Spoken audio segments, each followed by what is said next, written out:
We are back with another edition of Locked On Royals on the Locked On Podcast Network. I am your host, Jack Johnson. I'm going to tell you how important it is for Vinnie Pasquantino to come back healthy, why baseball is so unforgiving, and a quick update in the Arizona Fall League with Nick Loftin. That's all coming up next on Locked On Royals. You are Locked On Royals, your daily Kansas City Royals podcast. Part of the Locked On Podcast Network, your team every day.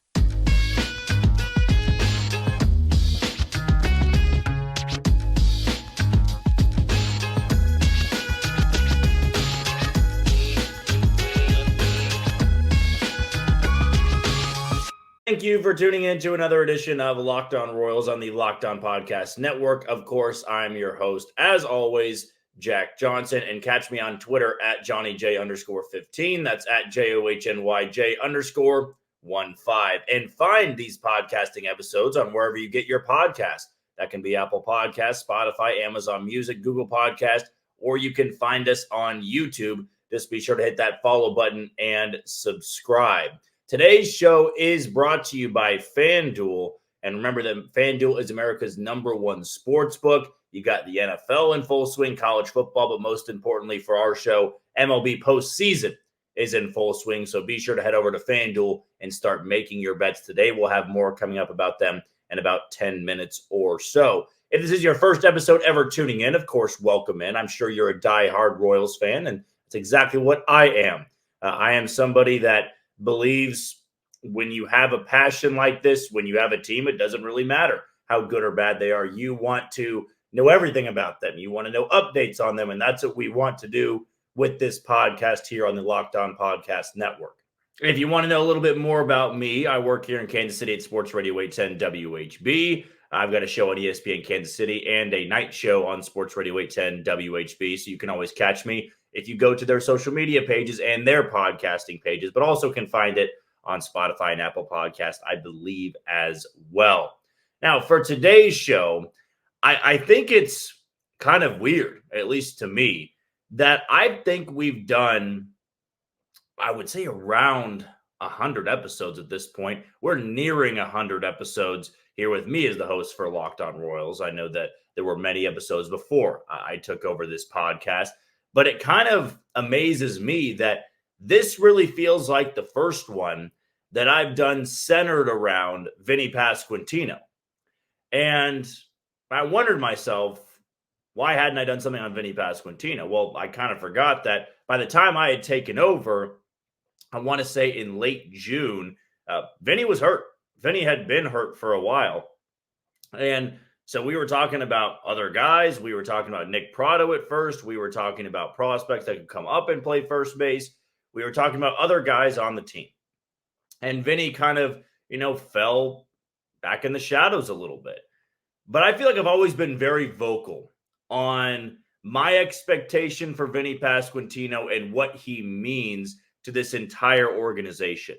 Going into 2023, I truly felt like Pasquantino was this team's best hitter. He was the most complete hitter. He had the best approach. He had not the highest ceiling, because I always believe Bobby Witt Jr. had the highest ceiling because he has superstar type talent.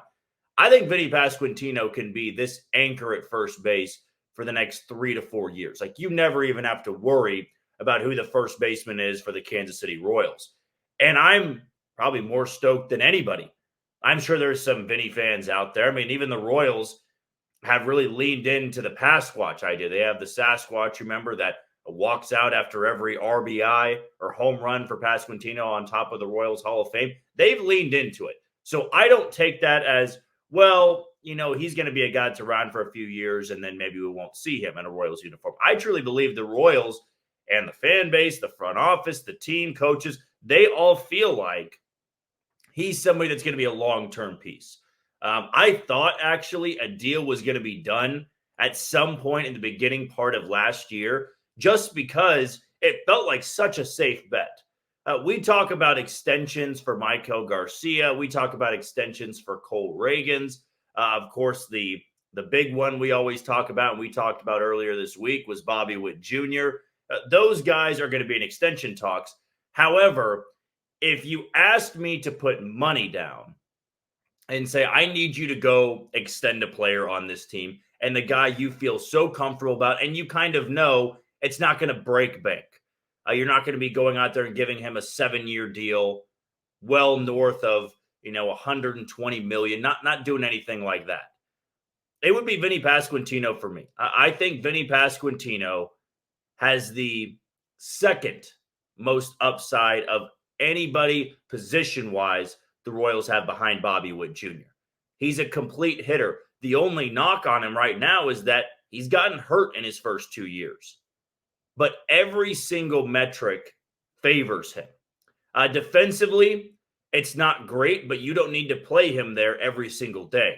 I would probably want him there nearly every single day just because DH needs to go to Salvador Perez or to Nelson Velasquez or to some guy you pick up, through free agency or through trade.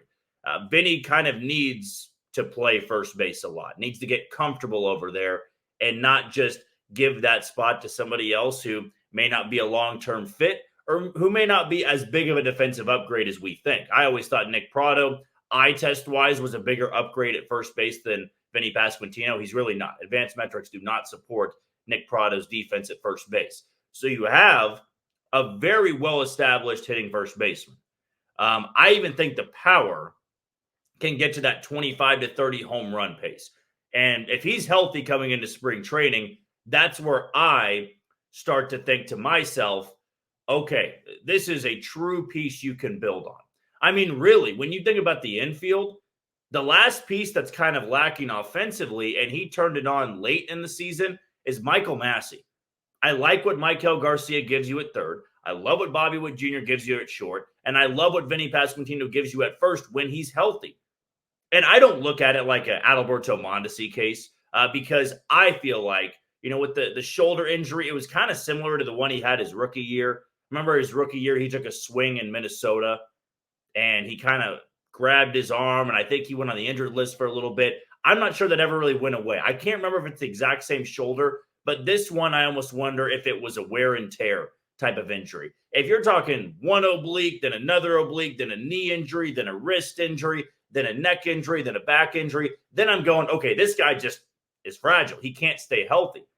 But I think with the surgery he had, getting a full offseason, I mean, you could see those offensive numbers jump in the way that Salvador Perez's did after his Tommy John year. Remember, the Tommy John year, I think, was in 2019. Came back for the COVID year, shortened season, but really good. Had that full break. And then you kind of think about he had a year and a half of rest. And what did we see in 2021? We saw the best offensive season that Salvador Perez has ever given this city. So I'm almost wondering, Vinny, of course, young. I think Salvi needed it more because, he's behind the plate all the time, getting banged up. It's wear and tear on his knees. I think this was just a nice reset for Vinnie Pasquantino, and really the perfect year to do so. The Royals were never near contention. I even saw early on this past year that Vinnie Pasquantino was going to probably be the representative in the All-Star game for Kansas City. He slumped at the very tail end before his injury. And I think a lot of that was due to the injury, of course. But before it really started to bother him, you're looking at a guy that I think was well on his way to representing the Royals in the All-Star game. And I think this year, the two guys I would say that are the favorites, Bobby Witt Jr., as long as he can have a hot first half, and I would say a semi-hot first half, he's good enough defensively where he's going to be the All-Star representative for the Royals. If the Royals are better and more worth everybody's time, Vinnie Pasquantino is my second pick. Maybe I should say Cole Reagans, just because of what he looked like, and I expect him to look pretty much the same going into the regular season next year. Maybe those three guys. Maikel Garcia, certainly an outside chance, but Vinny is just a polished hitter. He's a matured hitter. He's a seasoned hitter for a guy that's not even played a full year at the big league level. I really think going into spring training, he's the guy I might be most excited about having back in this lineup. I really am, because I think it transforms the group. We saw how good it could be when MJ got rolling. When you had Bobby rolling, Maikel rolling. You had Salvador Perez from time to time. You had Michael Massey. When you had pieces go together, I always felt like there's one guy you're missing, and that guy was Vinnie Pasquantino. Okay, the next thing we're going to talk about is going over what happened last night in Major League Baseball. The Texas Rangers thumped the Baltimore Orioles. And I'm going to tell you why baseball, for some, can always be great. But its true definition is kind of being unforgiving. I'm going to tell you why next on Locked On Royals. You are tuned into Locked On Royals on the Locked On Podcast Network. I'm your host, Jack Johnson. You can follow me on Twitter at JohnnyJ_15. That's at JOHNYJ_15. Before we go any further, let's give a shout out to today's title sponsor in FanDuel. October baseball is back, and you can make your postseason debut with FanDuel, America's #1 sportsbook. Join FanDuel today, and you'll get started with $200 in bonus bets guaranteed when you place your first $5 bet. Join or just visit FanDuel.com/lockedon to create your new account. Then you can get in on the action from the first pitch until the final out. Bet on everything from strikeouts to home runs to who will win the game. And if you don't want to wait the whole game to get a W, predict what will happen in the next at bat with quick bets. So head on over to FanDuel.com/lockedon right now. Step up to the plate this postseason with $200 in bonus bets guaranteed. Make every moment more with FanDuel, official sports betting partner of Major League Baseball. I had the time last night to sit down and watch Game 3 of the American League Divisional Series between the Texas Rangers and the Baltimore Orioles. And I think for a lot of people in Kansas City, that series meant something to you. You can't really relate to the Phillies or the Braves. You couldn't really relate, I would say, to the Dodgers and the Diamondback series. Maybe you could a little bit because I've said my favorite rebuild model is the D-backs, but still a ways off from that. But Baltimore, to me, had this tie to Kansas City because Baltimore's rebuild started around the same time as Kansas City. That's kind of what I'm getting at here. And as I'm watching that game unfold last night, all I'm thinking to myself is baseball is an unforgiving sport. Because of this simple reason. It's never as storybook as you think it is. And I think for Royals fans, you would point back to 2014 in Game 7 of the World Series. I think everybody at that point had thought that this is the team of destiny. What they've gone through, the 29 years of futility have all led to this. They held off elimination in Game 6 behind a 23-year-old arm in Yordano Ventura. And they turn it over in Game 7, Kauffman Stadium. How perfect is it? They won in 85 in 7 games. It was going to be the exact same thing in 2014. Didn't happen. The Giants, who had won 2 years before that, and 2 years before that, were going to get another. They were going to get their third World Series title since 2010. Or was it 2009, 2010, one of those years. I thought last night for Baltimore, it does not signal the beginning of the end. Far from that. You'd look at other teams in the postseason, like a Milwaukee. Milwaukee never really gets to the point they want to be to. And they've been in the postseason a few times, and it kind of feels like the window's closing a little bit. Baltimore is in the first year of their window of contention. But I'll always say this. When you're in a tough division, you can't take for granted years like this. There is a probably above 50% chance Baltimore does not win the AL East next year. A lot had to go right. Of course, anytime a team wins 100-plus games, a lot has to go right. You have to stay healthy. Teams in your division have to get hurt. You have to avoid any sort of bad losing streak, which they did. They weren't swept the entire regular season. They hadn't been swept since Adley Rutschman was called up last year. And they get swept, absolutely pounded by the Texas Rangers, a team that, let's just call it as it is, they cut every corner of a rebuild. And that's one way you can rebuild. Chris Young came in, ownership gave a lot of money, and they spent a ton on Corey Seager, Marcus Semien, a ton on John Gray. Then it was Nathan Eovaldi. It was Jacob deGrom. They're trading pieces for Max Scherzer. They go get Aroldis Chapman. It was a group that did not want to go through, 3 to 4, 90-plus loss seasons. Didn't want that. Baltimore suffered through, I believe, the worst 4-game stretch that we had really seen in 20 to 30, maybe even 40 years.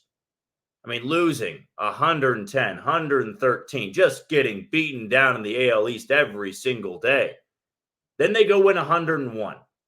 Young team, fiery team, fan base is back. They're like a tortured fan base for a long time. And 101 win season was rewarded with getting swept in your first series. Didn't win at home, got crushed last night by Texas. Now, maybe you're one of the people that believes in the postseason format. Maybe you're not. There's been some talk. I think Ken Rosenthal put out a story about, the format being kind of weird, that, good teams, they have to rest and then they don't get any game action for a while, and that gives an advantage to the wild card teams. Maybe you believe in it, maybe you don't. But it clearly looked like Texas was ready to go for that series and Baltimore wasn't. And Baltimore did kind of sit back on their hands at the trade deadline. They added Jack Flaherty, but that was never enough. That rotation was not good enough to compete in the postseason. Offensively, fine. Bullpen, fine. But we saw how good Texas's lineup was. They were never going to be able to pull that series out with that rotation. They needed Bradish to win in game one. When that didn't happen, everything kind of spiraled. When you turn to a young rookie and Grayson Rodriguez, that's your game two starter, it's kind of an uphill climb at that point. But what I gathered from last night is that baseball is so unforgiving. It really is. I mean, you could think in this perfect scenario, the Royals get to the postseason next year, and you're celebrating. The Royals win 86 games. You're celebrating. You're feeling good. No, you were tortured for the last 5, 6, 7 years of baseball in Kansas City. It's finally back. Blue October's back, and baseball could just sweep the Royals right out of the wild card series or right out of the divisional series. And even though you would think you're the team of destiny, even though you would think, oh, this is, just another year. This is year one. We're going to be back next year, the year after that, year after that, year after that. Baltimore is a great team. They really are. Nobody can take that away from Baltimore. I will say this, though. 100-win seasons are so hard to come by. I mean, the Royals have, one, maybe two in their franchise's existence. Different franchise. Of course, the Yankees pumped out 100-win seasons all the time. But that's my exact reason I'm getting at here. The AL East is going to have a 100-game winner next year. And I don't know if I would put all the money down on the Baltimore Orioles. Now, they could go into this offseason with the mentality of, that's not good enough. You can't win 101 and get swept out of the playoffs. That just can't happen. We need to add talent. We need to build a rotation because we got the pieces in place.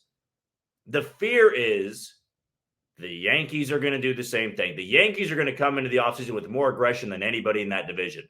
Boston's going to be aggressive. Toronto's going to be aggressive.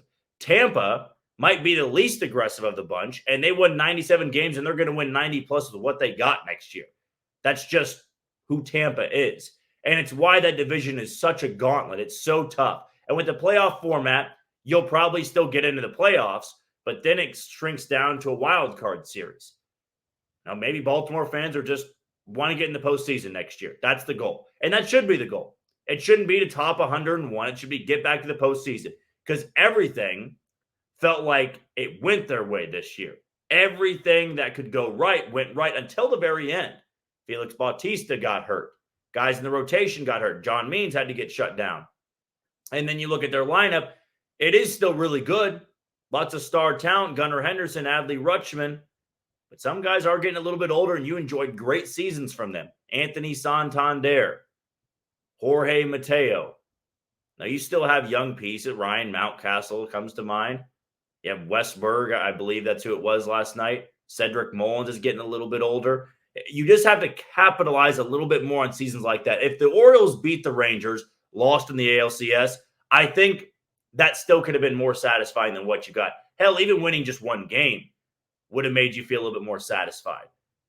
But I do feel for Baltimore fans. That is quite a stinger that you do that well in the regular season, a dream regular season, to only lead for, 1.5 innings or maybe half an inning?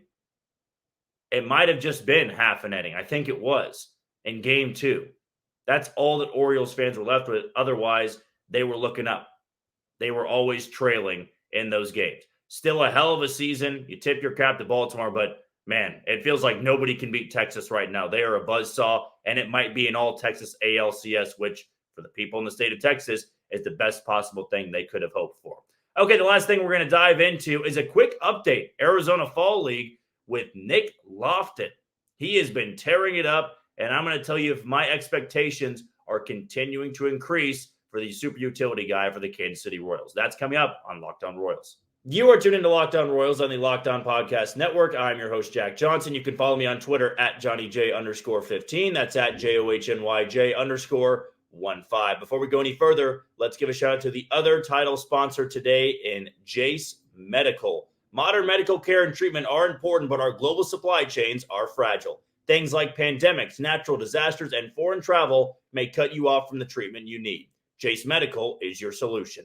Just fill out their online form, and one of Jace Medical's board-certified physicians will review it to determine whether medications are safe and appropriate.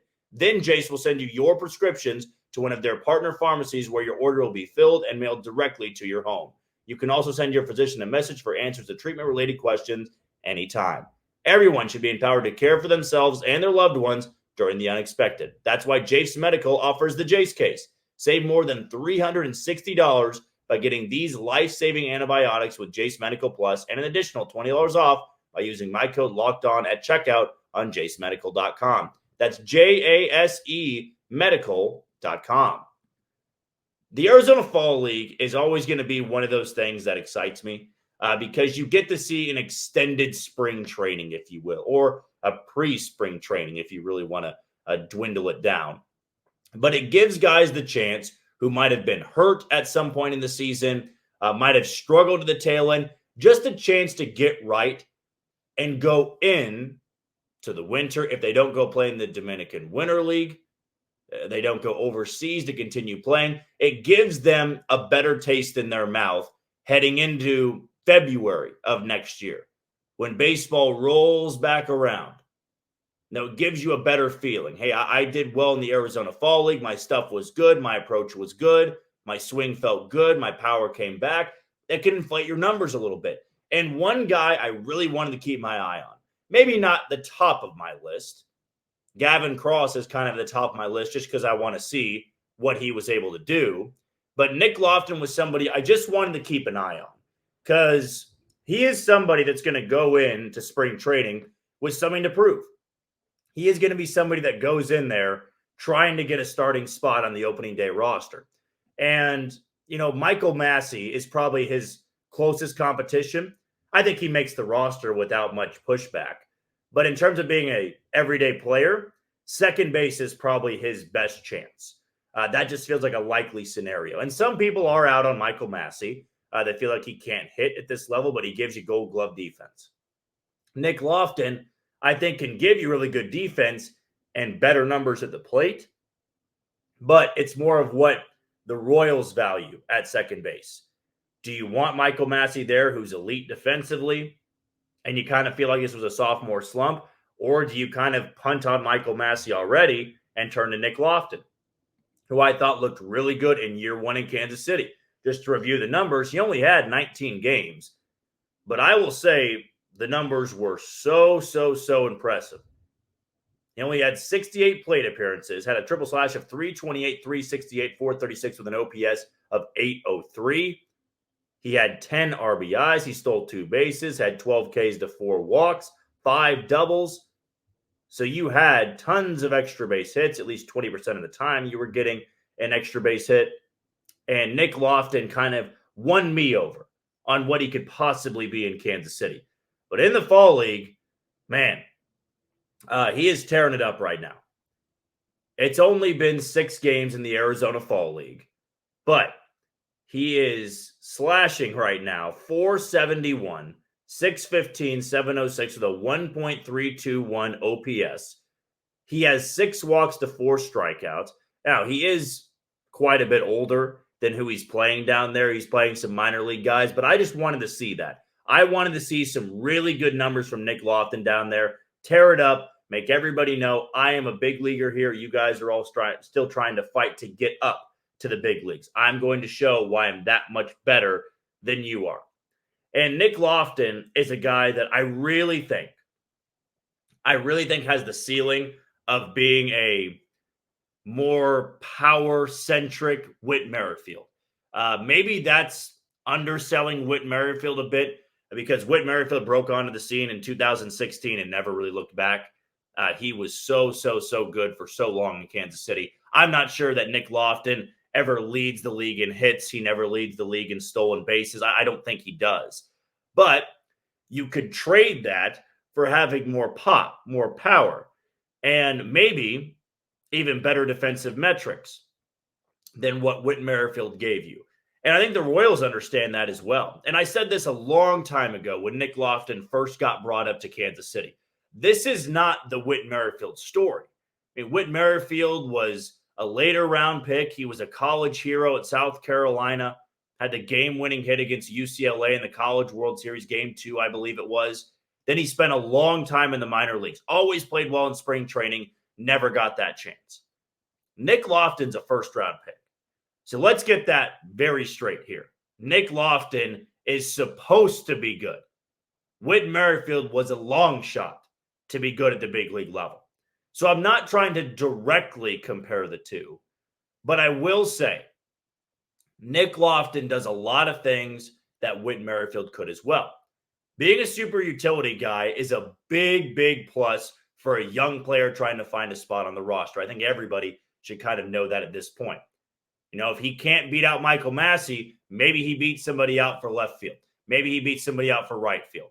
You know, if Garcia misses a game or two, he missed a couple games at the tail end of the season with an upper body injury, upper body soreness, I think they were calling. Nick Loftin can play third base. Oh, you need Bobby Witt Jr. to take a day off and Garcia can't go. Nick Loftin can play that spot. What's even better is Nick Loftin learned how to play first base. And we saw him there a couple of times at the tail end of the season. So that part of his game is solid. And he's not just playing everywhere and he's mediocre. He's a good defender. He's athletic. And he's got a good arm. He's got quick feet, good footwork. And he's got a good glove. That's always going to play in Kansas City. You're good defensively. There's a spot for you.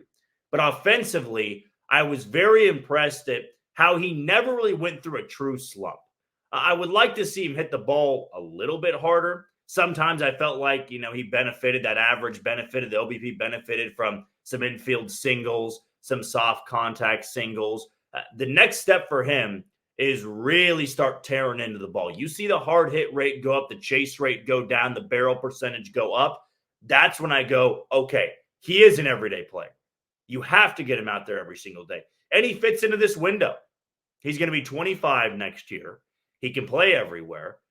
You can put him at the top of the lineup, the middle of the lineup, the bottom of the lineup. He really is a jack of all trades. And the Arizona Fall League is not going to show that Nick Loftin is going to be a superstar in 2024. That's not what I'm getting at.